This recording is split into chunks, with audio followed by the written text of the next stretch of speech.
Okay, tulad ng aking pangako na kapag tayo po ay nag-resume na sa ating pong pagtitipon, ay magre-resume na rin tayo doon sa ating pong series sa Book of James na pansamantala na ito po ay naitigil dahil to give way to other subject in relation din sa nangyayari sa atin ngayon na meron po tayong pandemic. So we'll go back to our series na pinamagatan nating Be Doers and Not Hearers Only. So please now turn your Bible to James chapter 2 verses 1 to 7. James chapter 2 verses 1 to 7. Santiago 2, 1 hanggang 7. At babasahin natin sa Tagalog. Mga kapatid ko, huwag kayong magkaroon ng pagtatangi habang tinataglay ninyo ang pananampalataya sa ating Panginoong Hesukristo, ang Panginoon ng kaluwalhatian. Sapagkat kung pumasok sa inyong pagtitipon ang isang taong may gintong singsing sa mga daliri at may magandang kasuotan, at may pumasok ding isang dukha na may hamak na damit, at inyong pinansin ang may suot ng damit na maganda at sinabi, maupo ka rito, at sa dukha ay yung sinabi, tumayo ka riyan, o maupo ka sa ibaba ng tungtungan ng aking mga paa, hindi ba kayo gumagawa ng mga pagtatangi sa inyong mga sarili at nagiging hukom na may masamang pag-iisip? Makinig kayo, minamahal kong mga kapatid. Hindi ba pinili ng Diyos ang mga dukha sa sanlibutan ito upang maging mayayaman sa pananampalataya at ang mga tagapagmana ng kaharian na Kanyang ipinangako sa mga nagmamahal sa Kanya? Ngunit inyong hinamak ang dukha. Hindi ba ang mayayaman ang umaapi sa inyo at kumakaladkad sa inyo sa mga hukuman? Verse 7, hindi ba sila ang lumalapastangan sa mabuting pangalan na itinatawag sa inyo? Ito po ang salita ng Panginoon. Favoritism. Masama ba ito? Now, hindi sa lahat ng panahon ay pangit ito o masama ito. Halimbawa, may favorite akong team sa PBA at sa NBA. May mga favorite akong mga basketball players na maaaring hindi paborito ng ilan sa inyo rito na mahihilig din sa basketball. May favorite akong pagkain na maaaring hindi masarap sa panlasa ng iba. May favorite akong author at mga columnist na minsan tinanong ko ng iba patungkol dun sa kolumnistang ito, boring daw magsulat, pero para sa akin ay hindi. So, hindi sa lahat ng panahon ay yung favoritism ay masama o mali.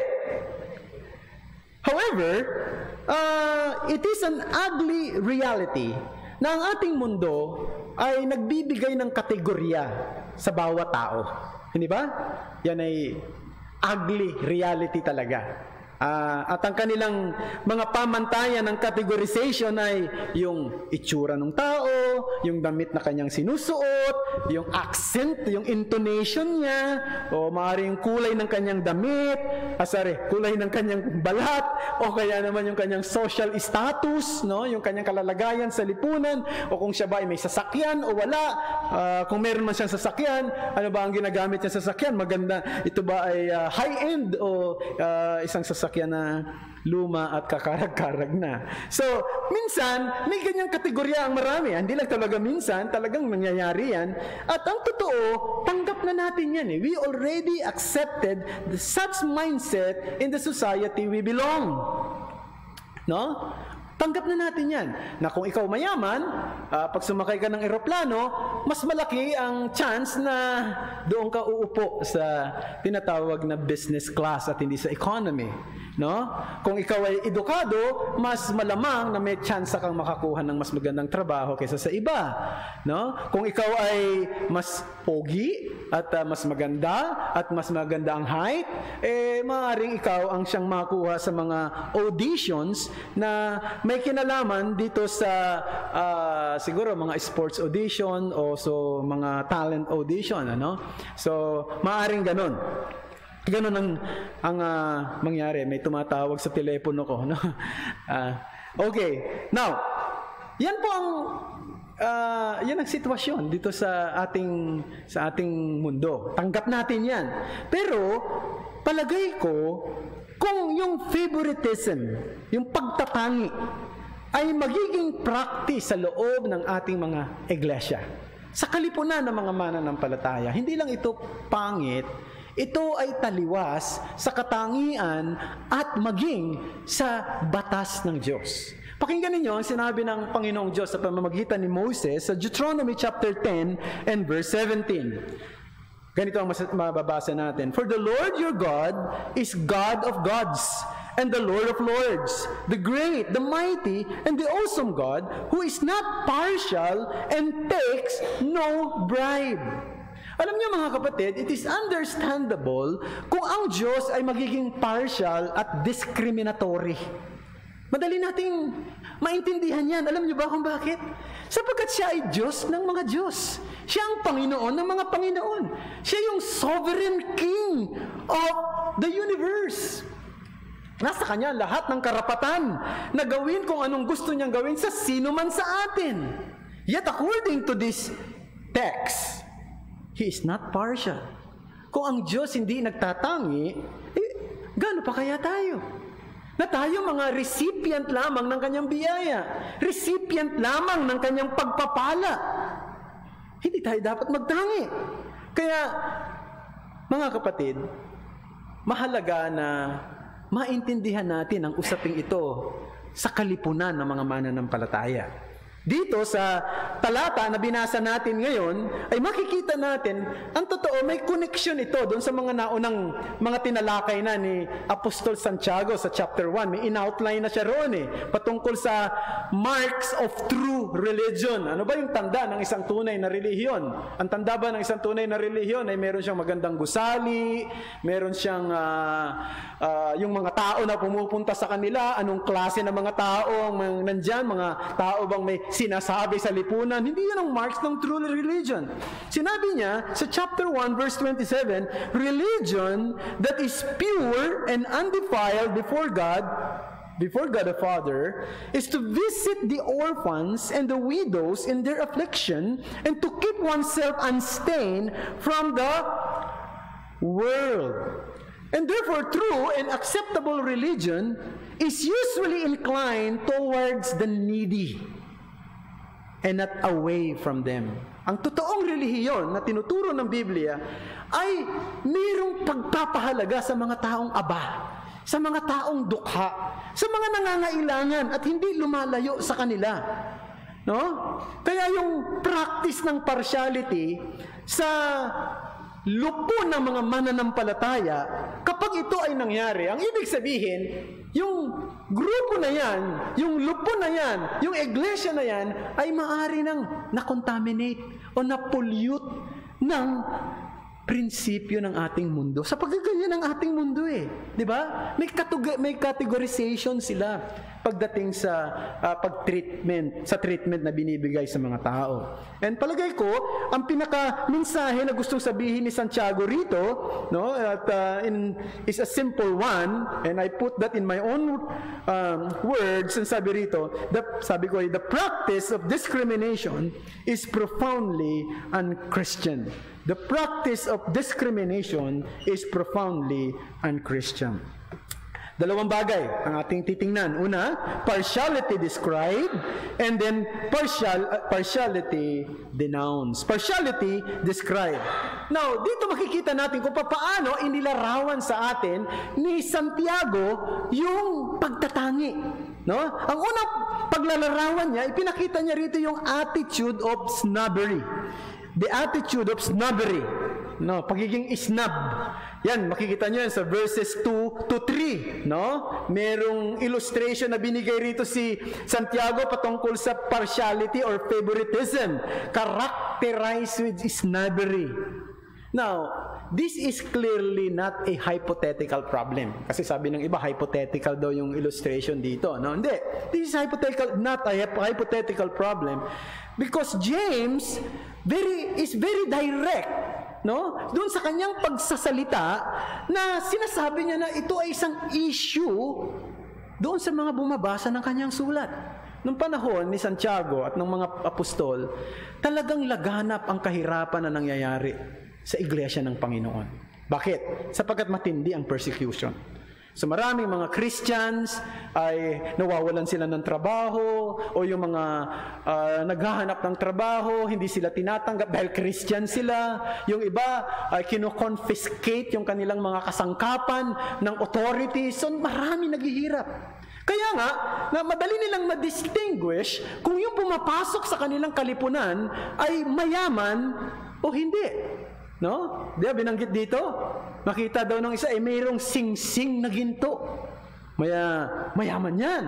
O kaya naman ay may magandang damit. Mayaman yan. Sa panahon natin ngayon, hindi na natin pwedeng ma-distinguish ang tao sa damit. No? Kasi kahit anong ganda ng damit, maaaring hindi naman talaga siya mayaman. Maganda lang ang damit niya.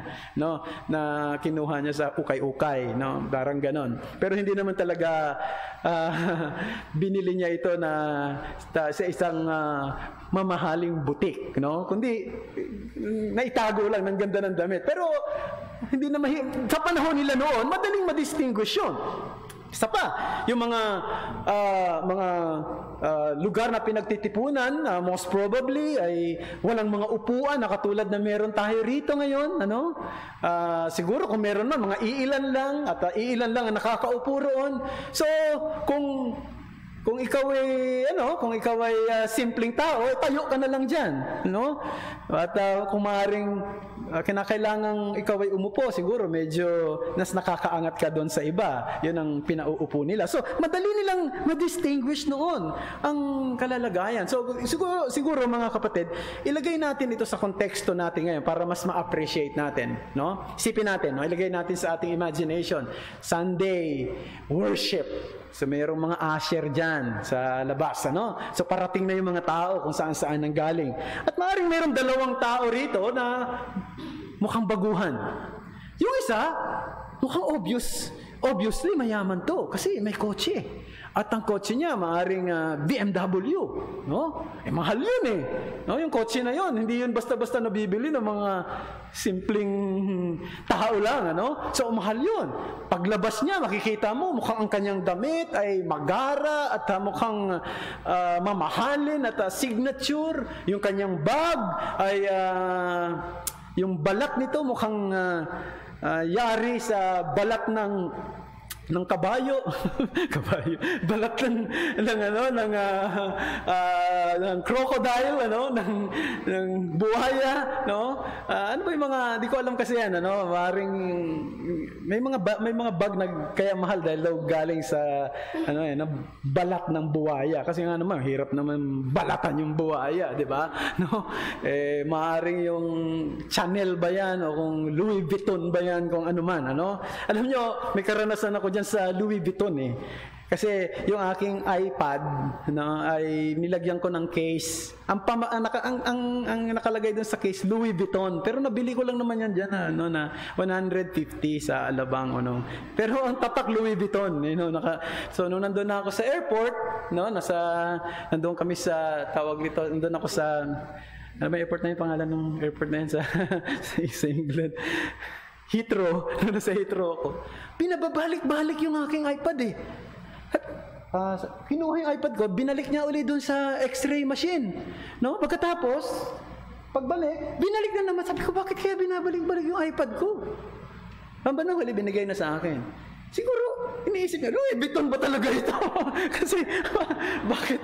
Siguro nadidetermine nung x-ray machine nila kung ano talaga ang ibig sabihin ng Louis Vuitton. Mukhang hindi talaga. Kasi talaga namang hindi naman Louis Vuitton yan.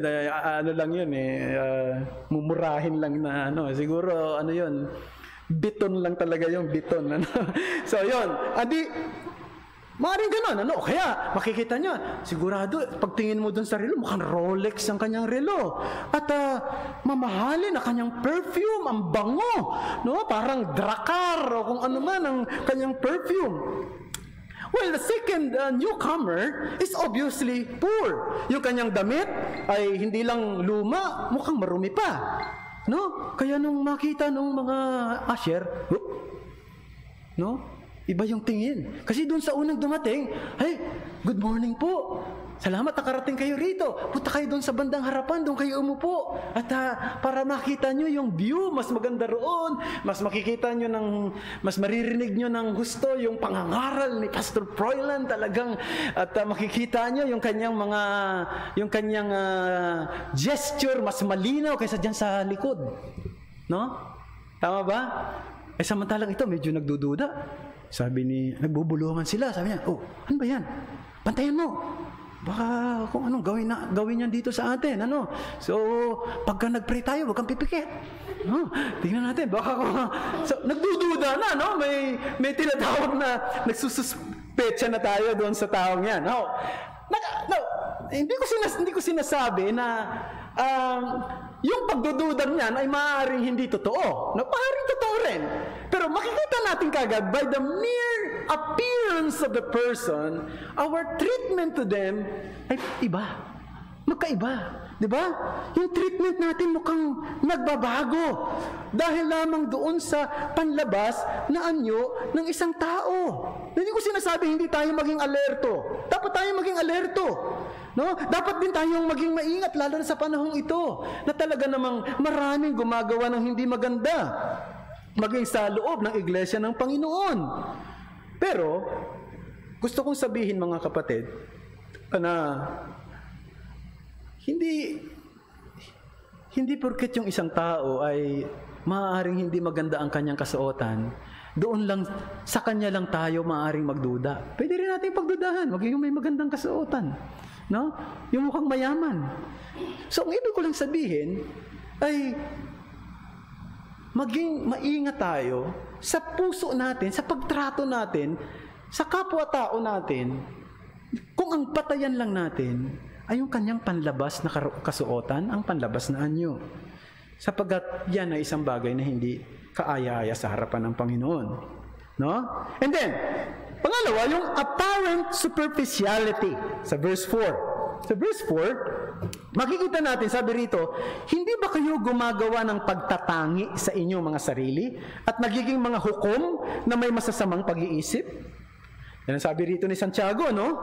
Now, there is certainly nothing wrong with being rich or with making him welcome to the church. Ang problema ay yung pagtrato natin ng may pagkakaiba doon sa animo isang dukha at isang aba na tao lamang. Sapagkat kapag ganyan ang ating gagawin, in so doing, the members of the church are judging on the basis of the wrong standard. No? Yan yung standard ng mundo. That is the world's thinking. Diba ganyan ang mundo natin? Ang mundo natin, hinuhusgahan at tinatrato ang kapwa-tao batay sa kanyang panlabas na anyo. Diba? Nung si Samuel ay inutusan ng Diyos na pumunta doon sa sambayanan ni Jesse sapagkat sabi ng Panginoon, ang isa sa mga anak na lalaki ni Jesse ang magiging susunod na hari ng Israel. Pumunta ka doon at pahiran mo siya ng langis. No? Pagdating ni Samuel doon, nakita niya kagad si Eliab, yung panganay na anak. Sabi, ito na siguro. Ano sabi ng Panginoon sa kanya? Huwag kang titingin sa panlabas na anyo o sa kanyang height stature. No? Ginamit na salita ron sa English. Height stature. Huwag mong tingnan yan. Sapagkat man looks at the outward appearance, but God looks at the heart. Kaya dumaan na yung mga kapatid yung ibang mga anak ni Jesse, si Shama, nakalimutan ko na ibang mga pangalan, Pagkatapos ay yung 7 lalaki ng mga anak niya nung dumaan na wala roon. At ang sabi ni Samuel, meron ka pa bang iba pang anak na lalaki na wala rito? Meron. Andun sa bukid, nag-aalaga ng mga tupa. Ay patawag mo siya. At yun, si David. No? Siya pala ang pinahiran ng Panginoon. So dito makikita natin ang paghatol at ang pagtrato sa tao sa panlabas na anyo ay hindi lamang mali. Ayon kay Santiago, ito ay pagtrato ng may masamang pag-iisip. Alam ko, hindi madali yan, ha? Yung bang tratuhin mo yung tao na sa tingin mo na ng patas, no? Mahirap yan. So, lalo na sa panahon natin ngayon, ano? Halimbawa, may pumasok dito na medyo amoy alak, amoy lasing. Parang hirap na di ba? Ang hirap kausapin. Ako maraming beses na nangyari sa akin na gusto makipag-usap sa akin, nakainom. No? Marami na akong karanasan na ganyan sa nakaraan. Kung kailan pa nakainom, gusto makipag-usap. No, kakausapin ko ba o hindi? No, siyempre kinakailangan may discernment ka. No, titingnan mo muna. Tingnan mo muna kung yung kalalagayan niya ay talagang pwede pang kausapin kasi baka hindi. Kasi kung talagang lasing na yan, wala na talagang maiintindihan niya. Kalimutan niya na kung anong pinag-usapan niya kinabukasan. Pero may mga pagkakataon na kahit na yung mga taong katulad nila, pwedeng kumilos ang Diyos. No, narinig niyo na si Pastor Diego Bulataw, narinig niyo na yun, ano? Isa sa mga pastor natin sa Reformed Baptist. Alam niyo, nung nakakilala siya sa Panginoon, sabi niya, pagdating niya doon sa bahay nila kasi may Bible study. Nakainom siya, doon muna siya sa labas. No? At nangangaral yung naglilid ng Bible study doon sa naririnig niya. Naging mananampalataya siya. Meron akong kilalang pastor, no? At yung pastor na yon ay naging membro yan ng dati kong pinagpastorang church. At ang kwento niya ng kanyang kaligtasan, ang totoo, ang nagkwento sa akin yung predecessor ko, yung pinalitang kong pastor, no? Na itong taong ito, pumunta sila ng kanyang barkada, nakainom sila. Pagdating nila doon sa loob ng church, in-entertain sila ng pastor. Nang may gentleness, nang may accommodation, ano? At kilala ko rin kasi yung pastor na yun, napaka-accommodating talaga siya, no? At binigyan sila nung, alam niyo yung ang sagot na rin na niyo na nung araw yun, sa Bible League, no? Yung ang sagot, bibigyan ka ng booklet na yon, tapos pipirapan mo yon. Andun na rin, actually andun na rin yung sagot no? May babasahin mo lang, tapos sasagutan mo lang. Pag nasagutan mo, tama ang mga sagot, bibigyan ka ng New Testament. Ayan, hindi ko alam kung meron pa ngayon yan, pero noon, usong-uso yan sa mga churches. So yun ang ginawa, binigyan sila ng sagot. Kinabukasan, nung bumalik yung isa doon sa magbabarkada. Tama lahat ng sagot. No? At nakakilala siya sa Panginoon. And the rest is history. He is a very good pastor right now.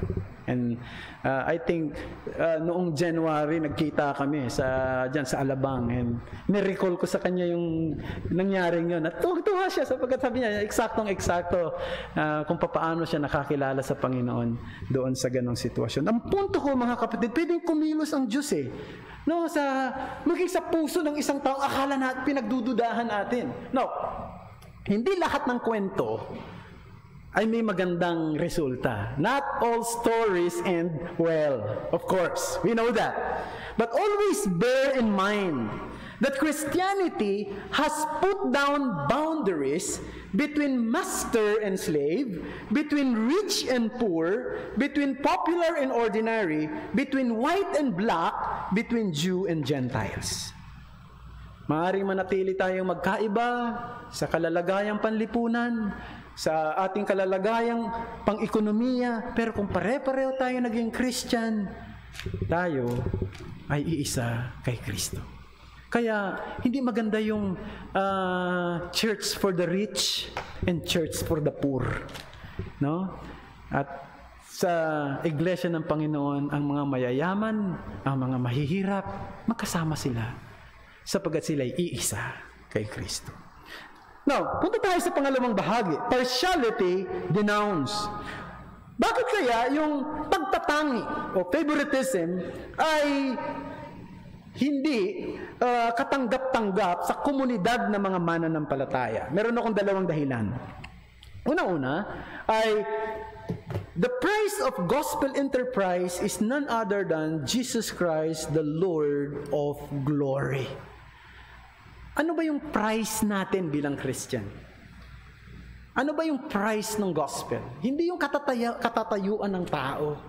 Hindi kung sino siya, kundi si Kristo na Panginoon ng kalwalatian ayon sa verse 1. The faith in our Lord Jesus Christ, the Lord of glory. Ang totoong Kristyanismo ay walang anumang iniaalok sa ating mundo, kundi si Kristo.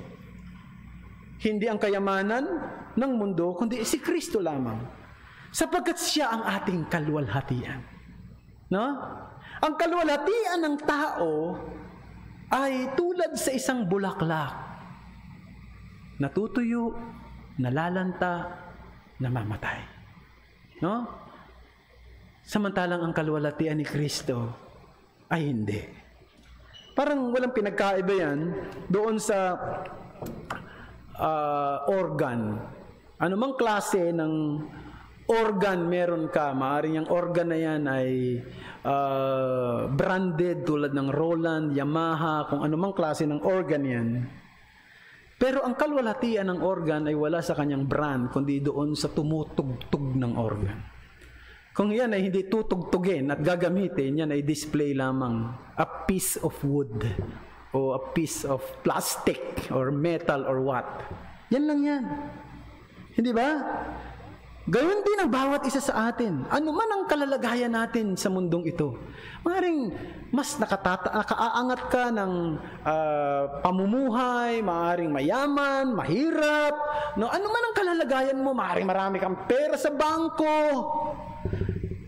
Kung wala ka kay Kristo, wala kang kabuluhan. Very harsh yung salitang yun, ano? Medyo masakit. Pero yun ang totoo. You are nothing. You are nothing. You are hopeless. You are helpless. You are lifeless. Regardless if you have plenty of everything in this world, or you have the higher status in the society, if you have not experienced the redemptions of Christ. Because our prize is none other than Christ. Why we prize Christ more than any other else? Because He is the sovereign ruler of the universe. No? Sapagkat siya yung Diyos na nagkatawang tao at namatay, imbis na tayo, para sa ating kaligtasan.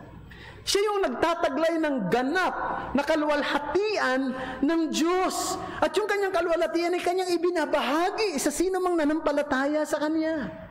Kaya nga, yung ating treasure ay si Kristo. Yung ating kayamanan ay siya lang. Wala nang iba. Kung ikaw mayaman sa mundo, yung kayamanan mo, mawawala yan. Pero kung ikaw na kay Kristo, kahit mahirap ka, may kayamanan kang hindi mawawala sa iyo. Yan ang dapat mong tandaan. Merong isang Roman emperor na naging Kristiyano, ang pangalan ay si Theodosius. Sinabi niya, nung siya maging Christian, na ang kanyang pagiging Kristiyano ay mas binavalue niya ng higit kaysa sa kanyang posisyon bilang isang emperor. He said in one of his statements, I will rather Christianus rusticus than ethnicus Alexandrus. Yan ay sa Latin. Ang ibig niya sabihin, I'll rather be Christian clown than pagan emperor. Mas gusto kong maging katawa-tawang Kristiyano kaysa maging isang paganong emperador. So ang tanong sa bawat isa sa atin, ano ba ang mas mahalaga sa atin bilang isang mananampalataya? Ano ang pinahahalagahan mo bilang isang Kristiyano? Ang iyong noble reputation? Ang iyong possession? Ang iyong wealth? Sana hindi. Sapagkat sooner or later, lahat ng bagay na yan ay lilipas. At kung hindi man mawawala, ikaw hindi mo na mai-enjoy kung ano yung meron ka. At yan isang katotohanan. Kahapon may tumawag sa bahay namin, sabi niya sa akin, Pastor, doon ko nare-realize ngayon na habang tumatanda ako, wala palang kabuluhan ng lahat ng bagay. At totoo yun. Totoo yun. No? Maaaring marami kang pera at mayaman ka, pero dahil nagkakaedad ka na, hindi mo na pwedeng kainin lahat ng gusto mong kainin. Bawal na. No? Maaaring marami kang pera, pwede kang pumunta sa iba't ibang bansa, pero hindi mo na kayang gawin dahil matanda ka na. Takot ko nang bumiyahe. Pag tumatanda ang tao, takot na bumiyahe. No? Totoo yun. Anong bata pa ako, enjoy ako sa pagbabiyahe. Nung bata pa ako, excited ako sumakay ng eroplano. Totoo yan. Ngayon, bawat sakay ko ng eroplano, kinakabahan ako. Aaminin ko yan. No? Kinakabahan ako. Konting may marinig ka lang. Ano kaya yun? Totoo, nung bata pa ako, unang sakay ko ng eroplano, no? Pumunta ako ng Bohol. Yung tinatawag na 50 Fokker. 50 lang kayo, 50 seaters lang yun sa eroplano eh. Excited talaga ako. Parang wala akong katakot-takot. Alam mo, pagsakay mo, yung eroplano pa naman na yan, hindi yan mataas lumipad. Ha? Ang baba. No? Ang baba lang nalipad nun. Ang tagal ng biyahe. No? Bohol lang eh. Halos 3 oras. Ano yung Bohol? 3 oras ang biyahe. Kasi yung baba ng eroplano, ang liit. No? Yung iba takot sumakay sa maliliit na eroplano, kakatakot yun. Ako hindi. Excited ako. Bakit? Kasi, bata pa ako eh. Pero ngayon, kinakabahan na ako. Hindi mo maintindihan. Bakit parang, di ba? Di ka na ayaw mo na umakyat sa matataas. Di ba sabi sa Ecclesiastes yan? Pag matanda ka na, ayaw mo na umakyat sa mga matataas na lugar. No? Ibig sabihin, hindi mo na ma-enjoy yung mga bagay na dati na-enjoy mo. Sapagkat things of this world are passing away. And the most important thing for the Christian is Christ, the Lord of glory. The Lord of glory. And then, secondly, the price of gospel enterprise. The pattern of gospel enterprise is God chose the poor to be rich in faith. Yan, makikita nyo sa verses 5 to 7. Basahin natin ulit, verses 5 to 7. Makinig kayo, mga minamahal ko, mga kapatid. Hindi ba pinili ng Diyos ang mga dukha sa sanlibutang ito upang maging mayaman sa pananampalataya at ang mga tagapagmana ng kaharian na kanyang ipinangako sa mga minamahal sa kanya? Ngunit inyong hinamak ang dukha. Hindi ba ang mayayaman ang umaapi sa inyo at ang kumakaladkad sa inyo sa mga hukuman? Hindi ba sila ang lumalapastangan sa mabuting pangalan na itinatawag sa inyo? Hindi ko nabibigyan ng detalye itong bahaging ito. Pero ang gusto ko lang pansinin yung sinabi rito na, hindi baga pinili ng Diyos ang mga dukha upang maging mayaman sa pananampalataya? No? Don't misunderstand what James is saying here, brethren. Hindi ibig sabihin kapag dukha ka, automatically, malamang maligtas ka. At kung mayaman ka, malamang hindi ka maligtas. Hindi yan ang sinasabi ni James dito. Ang kaligtasan ay ino-offer sa lahat. At ang batayan ay hindi kung ano yung nakita ng Diyos sa tao, no? Kundi kung ano ang kanyang pagpapasya sa kanyang mabuting kalooban, yung kanyang biyaya. No? Hindi niya pinipili ang mayayaman para makuha yung pera nila para magamit sa kaharian, at hindi rin niya pinipili ang mahihirap sapagkat mahirap na nga sila tapos hindi pa sila makakatanggap ng kaligtasan. Hindi ganun. Lahat ng mga naliligtas, mayaman o mahirap, ay naligtas sa pamamagitan ng biyaya ng Diyos sa daan ng pananampalataya kay Kristo Jesus. May mga niligtas ang Diyos ng mga mayayaman. Alam natin yan sa Biblia at maging sa ating panahon ngayon, Pero yung usual na pattern sa history ng Christianity, God has generally saved more poor people than rich. God has generally saved more poor people than rich. Now, hindi natin alam bakit. Kung ano talaga yung nasa isip ng Diyos, ba't mas marami siyang nililigtas na mga dukha kaysa sa mga taong mayayaman. No? Pero meron tayong makikitang parang hint dito sa New Testament. Halimbawa, 1 Corinthians chapter 1, verses 26 to 29. 1 Corinthians 1, 26 to 29. Ito ang sabi, sapagkat tingnan ninyo ang inyong pagkatawag, mga kapatid. Kakaunti sa inyo ang matatalino ayon sa pamantayan ng tao, hindi marami ang makapangyarihan, hindi marami ang isinilang na marangal, kundi pinili ng Diyos ang mga bagay na kahangalan sa sanlibutan upang kanyang hiyain ang matatalino. Pinili ng Diyos ang mga bagay na mahihina sa sanlibutan upang kanyang hiyain ang malalakas. Pinili ng Diyos ang mga bagay na mababa at hinamak sa sanlibutan, maging ang mga bagay na walang halaga upang pawalang saysay ang mga bagay na mahalaga. Upang walang sino man ang magmalaki sa harapan ng Diyos. In most cases, napakahirap ibaba ng isang taong mayaman ang kanyang pride para sabihin, meron akong pangangailangan. No? 'Di ba? At yung kayamanan, yung possession, talagang halos nakadikit na yan sa kanyang puso. Pinipilit niyang alisin pero andyan yan. Nakadikit. No? Nakita niyo na wala namang mayaman na pag dumating na doon sa peak, sasabihin niya, tama na rito. Hindi. Mag-venture pa yan ng maraming negosyo. No? Kaya makikita niyo, nung araw, di ba? Yung SM, SM ni Henry C. Banco de Oro, kay Henry C na rin. No? So, ang ibig sabihin, talagang makikita natin, nagbe-venture sila hanggang sa makuha nila yung iba't ibang, ibig sabihin, hindi sila nasa-satisfy. Nandun kasi nakadikit No? Di ba, minsan iniisip nyo tayo, mahirap lang tayo. Siguro, pagka magkaroon akong ganitong halagang pera, okay na. Masaya na ako dun. No? Pero siguro, pag nandoon ka na, baka sabi mo, baka pwede pa. Kasi andun yan Kaya napakahirap alisin yan sa kanila. No?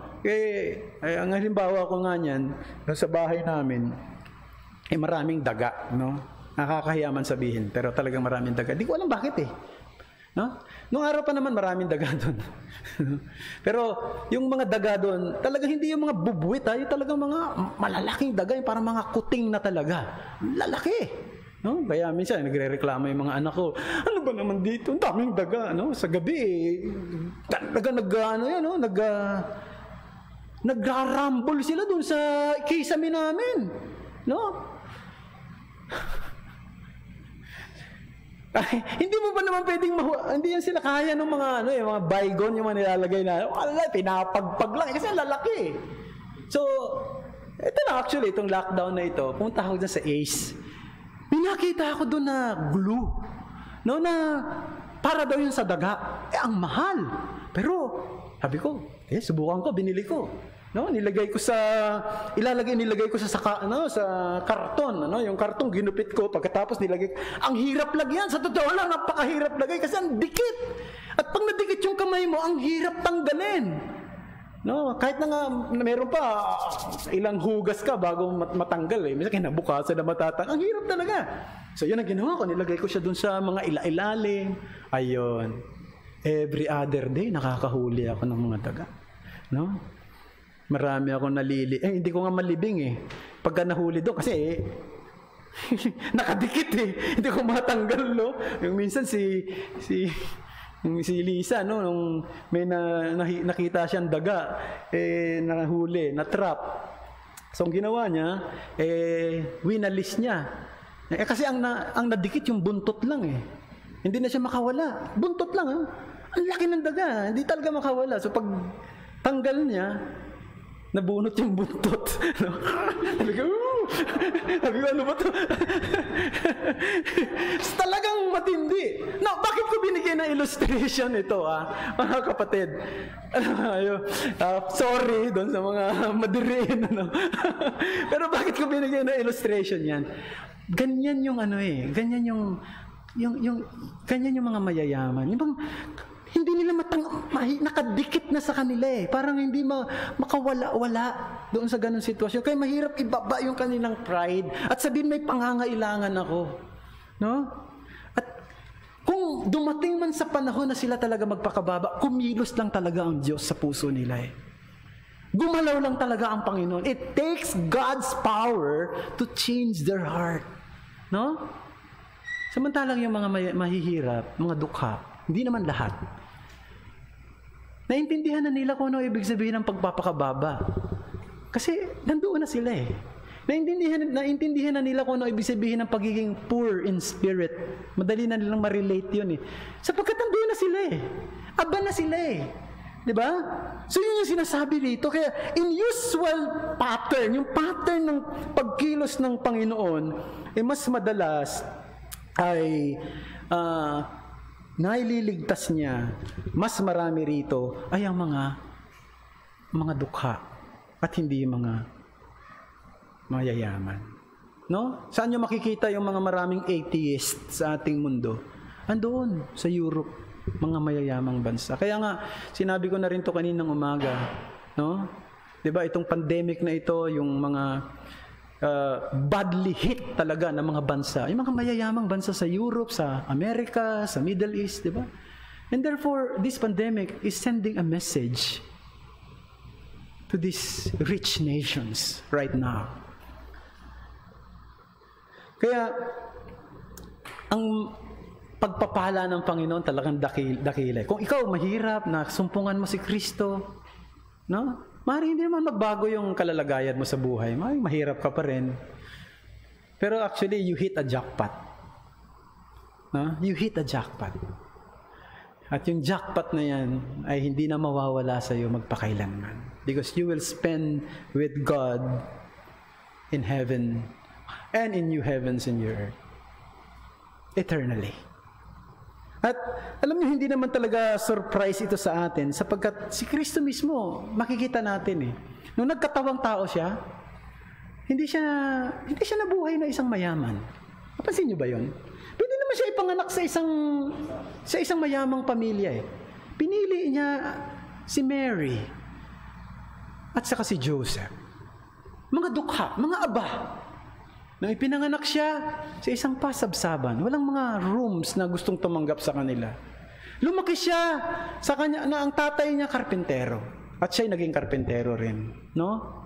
At minsan may lumapit sa kanya at sabi, gustong sumunod sa kanya.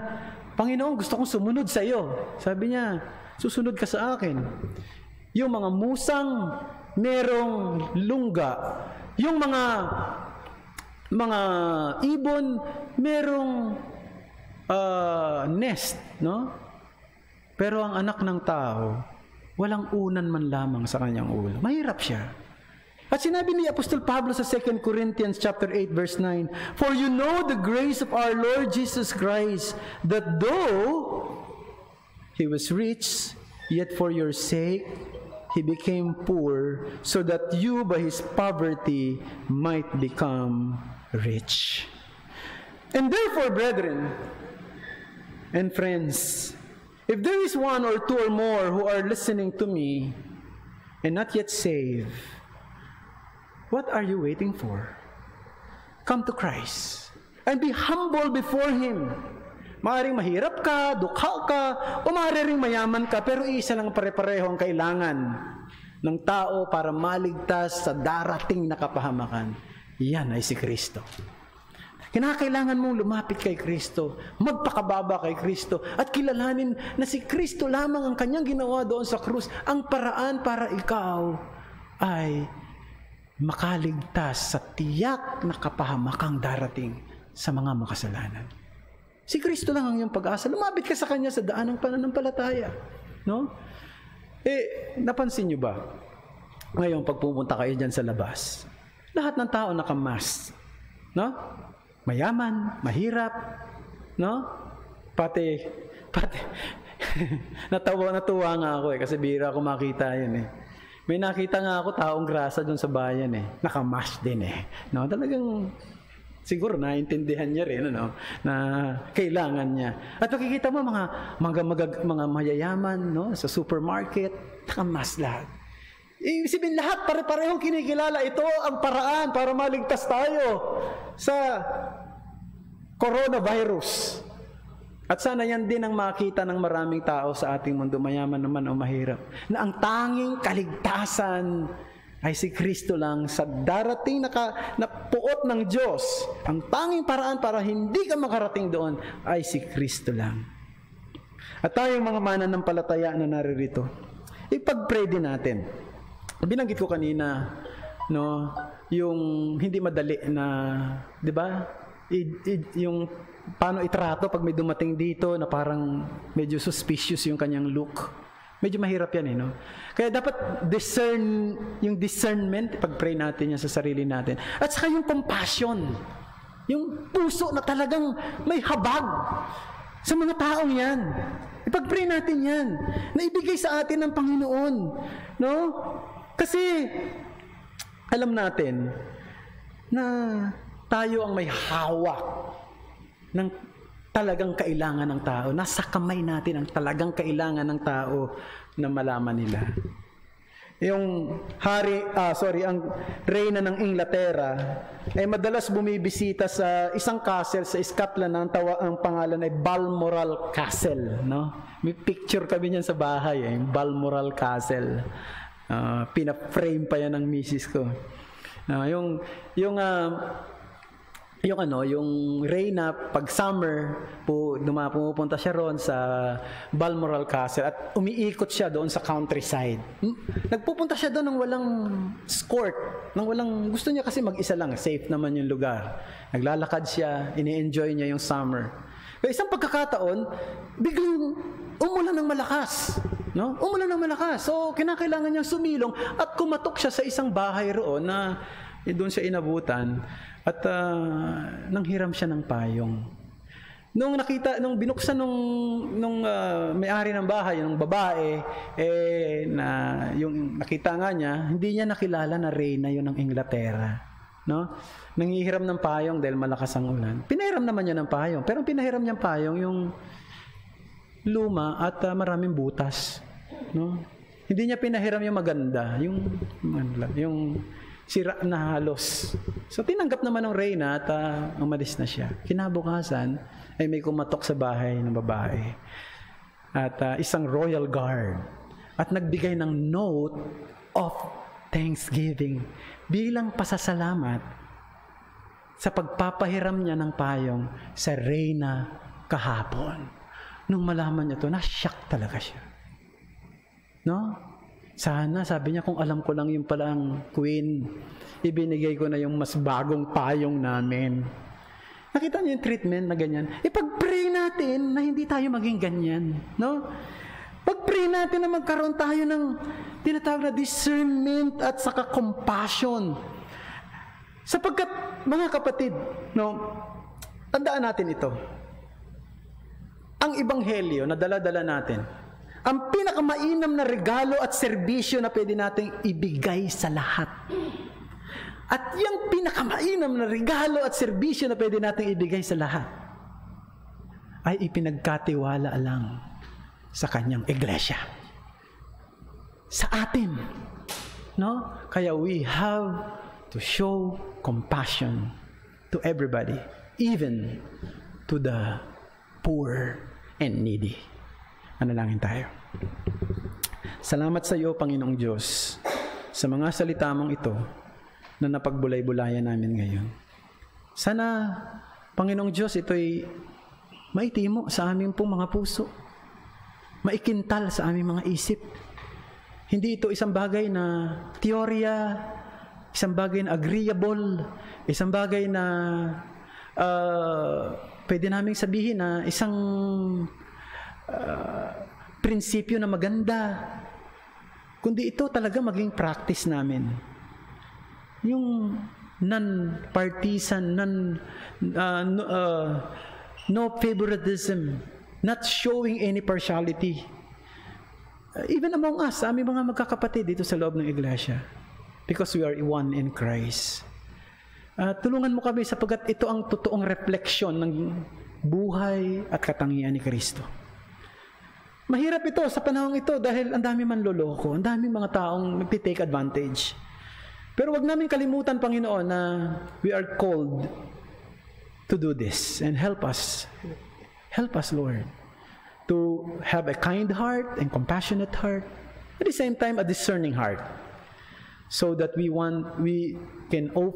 could offer the most important gift that man could ever have in this world, and the gospel of the Lord Jesus Christ, the Lord of glory. Marami pong salamat sa mga salita mo at paalala. Ito ang aming dalangin sa ngalan ni Jesus. Amen.